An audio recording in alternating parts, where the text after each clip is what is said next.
तो पुनः शक्ति का अर्जन करने के लिए आसन प्राणायाम का प्रयोग बहुत आवश्यक है और उन आसनों का चुनाव करें जो हमारी शक्ति का पुनः अर्जन कर सके। इनमें कायोत्सर्ग तो है ही, पूरी प्रक्रिया जिस कहते हैं पूरी दवा तो है कायोत्सर्ग। इसमें पूरा संचार हो जाता है, यानी निवृत्ति होती है। जहां शिथिलीकरण होता है वहां शक्ति का स्रोत अपने आप खुल जाता है और बाहर से भी भीतर से भी शक्ति बढ़ने लग जाती है।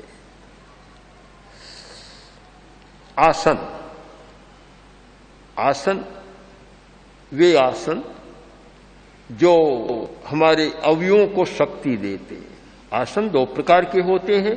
ध्यानासन जैसे पद्मासन, अर्ध पद्मासन, सुखासन, ये वज्रासन, ये हमारे ध्यानासन है। किंतु साथ में शरीरासन भी है। जिन व्यक्तियों का पाचन तंत्र कमजोर होता है और भोजन के बाद 10-20 मिनट वज्रासन में बैठते हैं, उनका पाचन ठीक हो जाता है, पाचन तंत्र शक्तिशाली बन जाता है।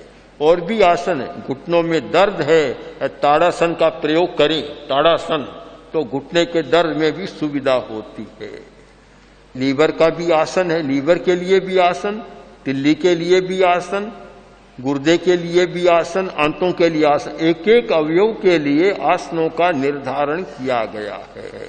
किंतु श्रम करना जरूरी, आसन करना भी बहुत जरूरी है। तो आसन का प्रयोग हमारे स्वास्थ्य के लिए बहुत आवश्यक है। इसी प्रकार प्राणायाम का प्रयोग। प्राणायाम का अर्थ है प्राण का निरोध, संयम। मूल स्वरूप है श्वास का संयम, यानी कुंभक, मूल अवस्था तो वह, फिर रेचन और पूरण, यह भी चलता है। इसलिए कि इससे शुद्ध हवा या शुद्ध तत्व तो भीतर चले जाएं और जो अशुद्ध हैं, विजाती हैं, वे बाहर आ जाएं, विजाती बाहर निकल जाए। प्राण का प्रयोग पूरे शरीर को नई शक्ति देने वाला भी होता है।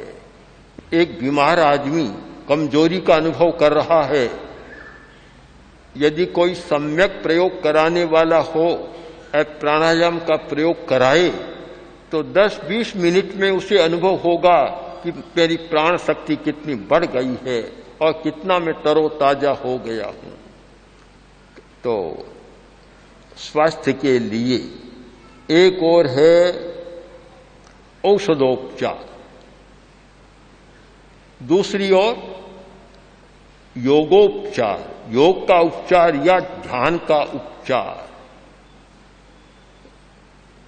यह आप स्पष्ट कर लें कि ध्यान के द्वारा आध्यात्मिक विकास होता है, आध्यात्मिक शक्तियां बढ़ती है, मन पर नियंत्रण होता है। पर अगर यह खोजना चाहे कि ध्यान के द्वारा स्वास्थ्य अच्छा हो जाएगा, तो फिर इसे स्पष्ट करना है, यह ध्यान का मुख्य काम नहीं। हाँ, इतना है कि अगर आपका प्राणिक असंतुलन है तो ध्यान के द्वारा ठीक हो जाएगा, और कोई शारीरिक रोग है तो वह उसके द्वारा संभव नहीं है। वह हमें दूसरे प्रयोग करने जरूरी हैं, आसन और प्राणायाम। इसलिए प्रेक्षा ध्यान की पद्धति में आसन का प्रयोग, प्राणायाम का प्रयोग व्यवस्थित रूप में किया जाता है, और केवल 10 दिन के लिए नहीं, यह तो जीवन भर चलना चाहिए। जीवन भर प्रतिदिन करनी है। भोजन करना जितना जरूरी है, उससे ज्यादा जरूरी है अपान की शुद्धि, और उससे ज्यादा जरूरी है आसन और प्राणायाम का प्रयोग। हमारा ये जो स्थान है, नाभि से लेकर शक्ति केंद्र तक का, यह अपान प्राण का स्थान है।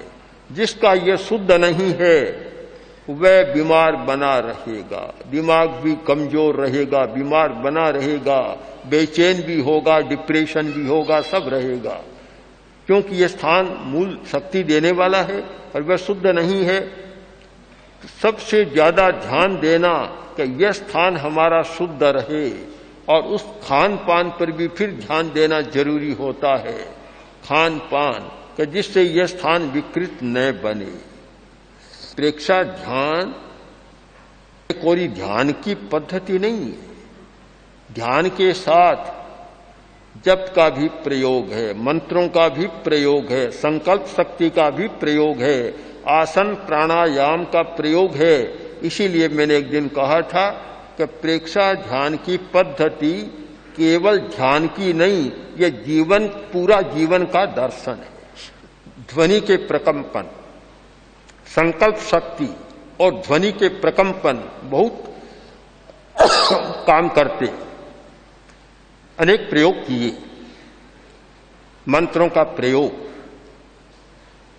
एक कोई साधना करने वाली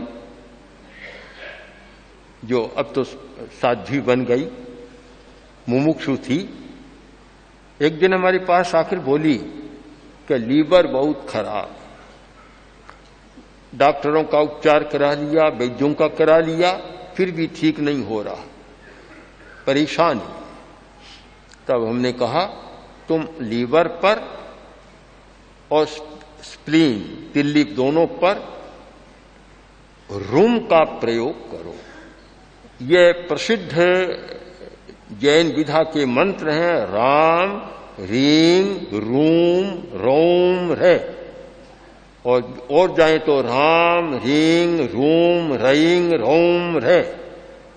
उसने बड़ी निष्ठा के साथ प्रयोग किया और 3 महीने तक प्रयोग किया। 3 महीने के बाद जांच कराई, डॉक्टरों ने सबने कहा लीवर बिल्कुल स्वस्थ है, कोई गड़बड़ नहीं। अब जो औषधोपचार से भी ठीक नहीं हो रहा था, इस जप के प्रयोग से ठीक हो गया। तो हम जप से परहेज न करें, क्योंकि 24 घंटा कोई ध्यान नहीं करता, बैठ नहीं सकता। पूरे शिविर काल में 24 घंटा जो रहेगा और 24 घंटा ही ध्यान में बिठा दिया जाए तो संभव है कि ध्यान तो होगा या नहीं होगा, पागलपन जरूर आ जाए। ऐसा हमने देखा है। अनेक लोग हमारे पास आए कि अमुक अमुक ने हमें लंबा ध्यान करा दिया तो दिमाग खराब हो गया। इतना लंबा ध्यान प्रारंभ में करना अच्छा नहीं है। यह भी ध्यान रहे कि ध्यान अच्छा, एक कायोत्सर को तो आप छोड़ दें, चाहे जितना कर सकते हैं। उसके सिवाय मन को एकाग्र करने का अभ्यास, या आसन कुछ भी है, एकाग्रता का प्रयोग वह सीमित समय तक होना चाहिए। प्रारंभ में आधा घंटा या 45 मिनट बहुत है, बस, फिर उसको छोड़ देना। एक बहुत सुंदर लिखा गया कि नाना विधोपचार है, कि बीमारी एक तरह की नहीं है, इसलिए उसका उपचार भी एक तरह से नहीं हो सकता। चाहे तो मंत्र शास्त्र को देखें, अलग अलग बीमारी के लिए अलग अलग मंत्रों का प्रयोग है। चाहे आयुर्वेद को देखें, अलग अलग बीमारी के लिए अलग अलग दवाओं का प्रयोग है। सूंठ का गांठिया लेकर पंसारी बनने वाली बात कभी सफल नहीं होती। ये भ्रांति नहीं होनी चाहिए कि एक से सब कुछ हो जाएगा। हमारे कर्म विचित्र हैं, हमारी समस्याएं अनेक हैं, तो उनको सुलझाने के उपाय भी अनेक हैं।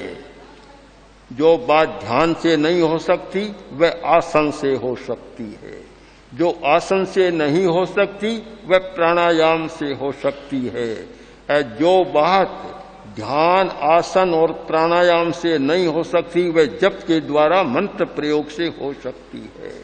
इसलिए हमें अनेकांत की दृष्टि से इस ध्यान की पद्धति को